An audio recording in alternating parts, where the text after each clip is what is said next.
తెలంగాణ ప్రజలకు CM Revanth Reddy new year wishes తెలిపారు. నూతన సంవత్సరం రైతు మహిళా యువత నామ సంవత్సరంగా సంకల్పం తీసుకున్నామని రేవంత్ రెడ్డి ప్రకటించారు. తెలంగాణలో అర్హులైన ప్రతి ఒక్కరికి సంక్షేమ ఫలాలు అందుతాయని సీఎం వెల్లడించారు. రాష్ట్ర ప్రజలందరి సహకారంతో రాష్ట్రంలో ప్రజా ప్రభుత్వాన్ని ఏర్పాటు చేసుకున్నామన్న రేవంత్ రెడ్డి నిర్బంధాలు, ఇనుప కంచెలను తొలగించామన్నారు. పాలనలో ప్రజల్ని భాగస్వాములను చేశామని తెలిపారు. ప్రజాస్వామ్య పునరుద్ధరణ, పౌరులకు స్వేచ్ఛ ఉంటుందన్న హామీని నిలబెట్టుకున్నామన్నారు. 6 2 గ్యారంటీలు ఇప్పటికే అమలు చేశామని, కొత్త ఏడాదిలో మిగతా గ్యారంటీల అమలుకు సిద్ధంగా ఉన్నామన్నారు.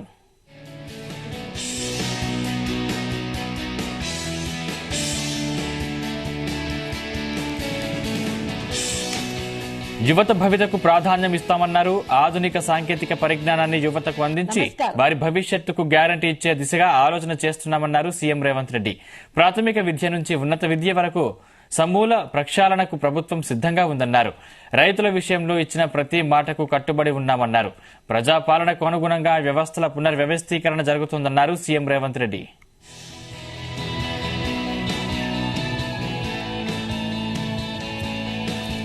న్యూ ఇయర్ వేడుకల్లో సీఎం రేవంత్ రెడ్డి దంపతులు పాల్గొన్నారు. హైదరాబాద్ బేగంపేటలోని ఐఏఎస్ ఆఫీసర్స్ అసోసియేషన్ క్లబ్ లో జరిగిన నూతన సంవత్సర వేడుకలకు సీఎం రేవంత్ రెడ్డి దంపతులు హాజరయ్యారు.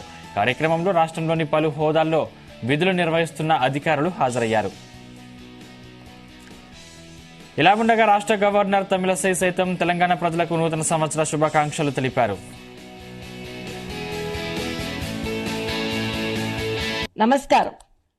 తెలంగాణ ప్రజలందరికీ నూతన సంవత్సర శుభాకాంక్షలు.